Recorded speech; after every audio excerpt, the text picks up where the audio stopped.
I can't believe it. Yes, you read that title right. It took me 18 years to finally play Oblivion. Capital! Now, I've been a huge Skyrim fanboy for more than a decade. I love Skyrim, love it. So many fond memories being Dragonborn, Fusro dying left and right. But you know, I've heard so many times, bro, Oblivion is so much better. Bro, Oblivion is so much better. Bro, Oblivion is so much better. And if they're really an Elder Scrolls connoisseur, Morrowind is actually the best. But we will save that conversation for another video. Morrowind video eventually. But so many times throughout my life, I've been told how good Oblivion is and how Skyrim just doesn't compare. I've always just kind of blown it off like, yeah, one day I'll boot it up, but that day never came. If I ever got that Elder Scrolls itch, I would hear the Greybeards call out to me and just reinstall Old Reliable. All of that changed a few weeks ago when I finally said, you know what, it's time. Time we finally gave Oblivion a chance. So I did what any basic Bethesda enjoyer does before playing a game. I installed a thick-ass list of mods and launched the game. And yeah, man, Oblivion slaps. And I can see why people think Oblivion is better than Skyrim. So let's jump on into the land of Cyrodiil and stop them Daedric mother.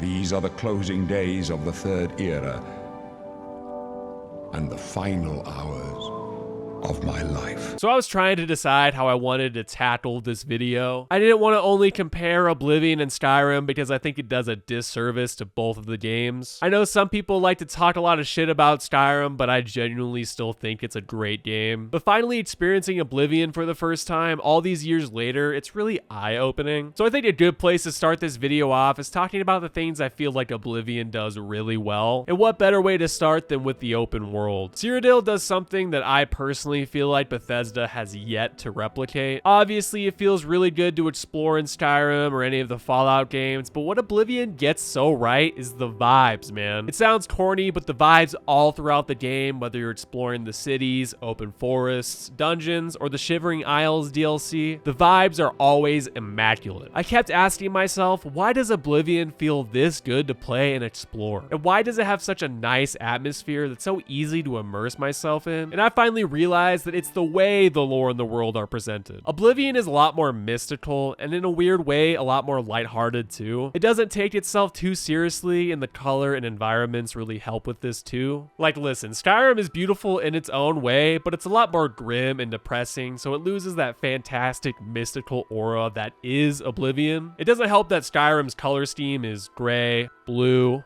and more gray. Where Oblivion doesn't shy away from bright and warm colors, I feel like Oblivion does a great job at portraying the generic fantasy vibe. I know to some people it might seem like a small detail, but it really does make a big difference. And it was honestly a breath of fresh air stepping out of the Imperial prison and into the land of Cyrodiil for the first time. Another thing I liked about the actual map itself is there's a lot of open forest, and it might seem like the map is empty and bland, but it actually makes finding things a lot more exciting. The map isn't filled with dungeons every 10 feet, which I appreciated. Sometimes in other Bethesda titles, I'm less inclined to explore because there are so many dungeons and random places that it can become overwhelming, and it does lose that sense of discovery after a while. I also really like the towns in Oblivion too. The Imperial City feels majestic and massive. Capital! But I think my favorite town was definitely Shadenhall. I just really like the vibes there, you know? But to keep going with the fact that Oblivion doesn't take itself too seriously, the side quests, especially the goofy ones, insanely memorable. The Grey Prince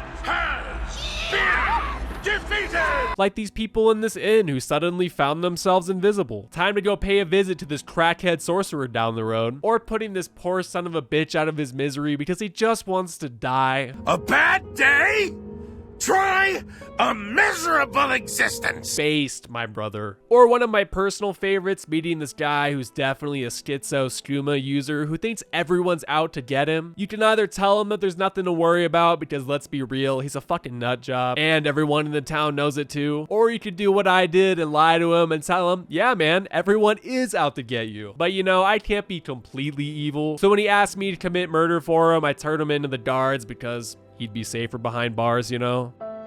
One of my favorite aspects about every Bethesda game is the side quests, because sometimes they can be so damn good. But in Oblivion, there were so many bangers, dude. I mean, there still were fetch quests, but I enjoyed those too. But it felt like a lot of the side quests here in Oblivion had so much detail and effort put into them. Maybe I'm crazy, but there didn't feel like there was as many compared to Skyrim, and I think that's why they felt more impactful and had more detail. Nonetheless, the quests in Oblivion did not disappoint. It was really an experience wandering around from town to town, finding quests to complete or stories to see through. Now, I think that brings us to the faction quests. It's taking us a while to get to the main story, but we'll get there eventually, I promise. But man, wow. The faction quests were really, really good, especially the Dark Brotherhood, but they were all top notch, honestly. Even the Fighters Guild, which I wasn't too excited to start. My character was a battle mage, so I wanted to complete the Mages Guild first, for obvious reasons. At first, I was feeling kind of iffy when you go and talk to one of the guild leaders and they tell you that you need a recommendation from every guild hall in Cyrodiil. I was like, bro. But by that last recommendation, heading back to the Imperial City and finally getting let into the Arcane University, where you're finally able to start the quest, it felt really rewarding. Felt like I earned the right to be there. And then once the actual story starts involving the necromancers, it was really cool. Every faction in one way or another has you climb the ranks by completing quests or contracts. I really enjoyed this aspect because it makes you feel like you're actually earning each position instead of just becoming the archmage because, oh man, you're so amazing, here, become the leader. Or if you're in the Thieves Guild completing one job and then the entire guild is like, wow, you're the best thief I've ever seen. But in Oblivion, you gotta rise and grind your way to the top. Like I was saying, the Mages Guild quest has to do with the rise of necromancy, but the other factions have really solid stories as well. The Dark Brotherhood was definitely my favorite. I think it's because it made you do some fairly questionable things, like killing everyone in your guild hall because the guild leader Lucian thinks there's a traitor in there. Turns out the traitor wasn't in there. RIP everyone. Sorry. Then at the end you find Lucian dead because the rest of the guild thought it was him. That was insane and surprisingly gruesome. It was fucking sweet. And then you have the Thieves Guild, which was basically what I expected, and that's a good thing. However, I did appreciate how everything was heist oriented. You were always stealing shit, thieving around until the end when you need to steal an Elder Scroll. And to be honest, guys, I fucking suck at sneaking, but I still enjoyed myself nonetheless. And then lastly, we have the Fighters Guild, which I wasn't too excited to start, but surprisingly, it ended up being a lot of fun. But even the actual story with the Blackwood Company was surprisingly interesting and kept me engaged all the way through. Even though I thought I dropped the quest line, I'm really happy I didn't. Overall though, you guys, wow. Through and through, the faction quests were amazing. And it was a huge bonus that each story wasn't just, oh man, there's a traitor in the guild, what will we do? The faction quests in Skyrim just don't compare to Oblivion. Oblivions are just that good. However, I did go in with some high expectations because I feel like every time I hear, bro, Oblivion is so much better, it's usually followed up with, the faction quests are so much better in Oblivion, bro. So I'm happy they didn't disappoint and actually lived up to the hype. But alright, we finally made it to the main story, and I actually beat it in my first playthrough, unlike Skyrim where it took me years to actually beat it. I think the threat of the Daedra is a lot more interesting to me personally compared to the dragons. The dragons in Skyrim are cool and all, but there's something about the Daedra that really feels impactful. Whether it's all the Oblivion gates scattered everywhere, or even just the fact that you need to find the heir to the Imperial throne in order to stop the Daedra. The main quest has some really great characters too, like obviously Martin. Martin is the Emperor's long-lost son that you're tasked with finding at the beginning of the game when the Emperor dies. And Martin gives me major Aragorn vibes from The Lord of the Rings. I don't know if it's the voice actor or just his mannerisms. Speaking of voice actors, I just gotta say, I love how every piece of dialogue in the game is voiced, but it's voiced by like the same 8 voice actors. If you haven't played Oblivion, that might sound bad, but dude, I love this aspect for some reason. There are some moments of gold in this game. But anyway, I think it's time we quickly talk about combat. Not that I have a whole lot to say about it. I mean, it's just the usual Elder Scrolls combat. However, I did like the fact that you can create your own spells, and I also liked how many classes there were to choose from. But obviously the combat isn't amazing, but it gets the job done, and I actually enjoyed it a lot more than I thought I would. And you know what else I enjoyed a lot more than I thought I would? The DLCs. I didn't know anything about the DLCs going into Oblivion other than the fact that there was 2 of them, Knights of the Nine and the Shivering Isles. But I gotta say, the Shivering Isles might be my new favorite Bethesda DLC. For one, it's fucking massive, and 2, the actual experience was just wild. The DLC feels like an insane fever dream. I loved Sheogorath obviously, but the map was probably my favorite thing about the DLC. It was really fun to go around and explore, find settlements where weird shit was going on, like the town of Doubles. I'm so happy I got to explore experience this DLC for the first time. My favorite Bethesda DLC has been Far Harbor for a really long time, but Shivering Isles definitely takes the cake. The other DLC in Oblivion, Knights of the Nine, was pretty cool too, nowhere near as good as the Shivering Isles. But I will say you get some sick ass armor and weapons. I'm pretty sure I used the Crusader armor for practically the rest of my playthrough. But to wrap things up, I finally understand why people have been telling me for so long that Oblivion is so much better than Skyrim. Listen, I will always love Skyrim, but Oblivion